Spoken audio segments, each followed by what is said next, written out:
കോഴിക്കോട് കക്കയത്ത് തോട്ടിൽ അറവു മാലിന്യങ്ങൾ തള്ളിയതായി പരാതി. നാട്ടുകാർ കുടിക്കാനും കുളിക്കാനും ഉപയോഗപ്പെടുത്തുന്ന തോട്ടിലേക്കാണ് അറവു മാലിന്യം തള്ളിയത്. കുറ്റക്കാരെ കണ്ടെത്തണമെന്നും പ്രദേശത്ത് CCTV ക്യാമറകൾ സ്ഥാപിക്കണമെന്നും നാട്ടുകാർ ആവശ്യപ്പെട്ടു. വിവരങ്ങളുമായി കോഴിക്കോട് നിന്ന് ദിലിഷ തിരകൻ ചേരുന്നുണ്ട്. ദിലിഷ, എന്തൊക്കെയാണ് ഈ നാട്ടുകാർ ആരോപിക്കുന്നത്? ഇത് തള്ളിയ ആളെ പിടികൂടാനുള്ള എന്തെങ്കിലും നടപടികൾ മുന്നോട്ട് നീക്കുന്നുണ്ടോ പോലീസ്? CCTV സ്ഥാപിക്കുന്ന അടക്കമുള്ള നടപടിക്രമങ്ങൾ ആരംഭിച്ചിട്ടുണ്ടോ? എന്തൊക്കെയാണ് വിശദാംശങ്ങൾ?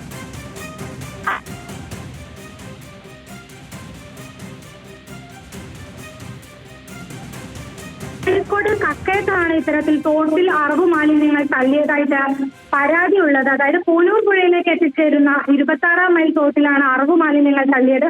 നാട്ടുകാർ കുളിക്കാനും കുടിക്കാനും ഒക്കെ ഉപയോഗിക്കുന്ന ജലമാണിത്. ഈ വെള്ളത്തിൽ നിന്നും ദുർഗന്ധം വന്നതോടെയാണ് ഈ മാലിന്യങ്ങളെല്ലാം അറവു മാലിന്യങ്ങൾ നാട്ടുകാരുടെ ശ്രദ്ധയിൽപ്പെട്ടത്. അതുകൊണ്ട് തന്നെ മാലിന്യം നിക്ഷേപിച്ചവരെ കണ്ടെത്തണമെന്ന് പ്രദേശത്ത് CCTV ക്യാമറകൾ ഒന്നും തന്നെ ഇല്ല. പ്രദേശത്ത് CCTV ക്യാമറകൾ സ്ഥാപിക്കണമെന്നുമാണ് നാട്ടുകാർ പറയുന്നത്. ഈ പ്രദേശവാസികളെല്ലാം തന്നെ ഈ തോട്ടിൽ നിന്നും പൈപ്പുകൾ ഉപയോഗിച്ച് വീടുകളിലേക്ക് വെള്ളം ശേഖരിക്കുന്നുണ്ട്.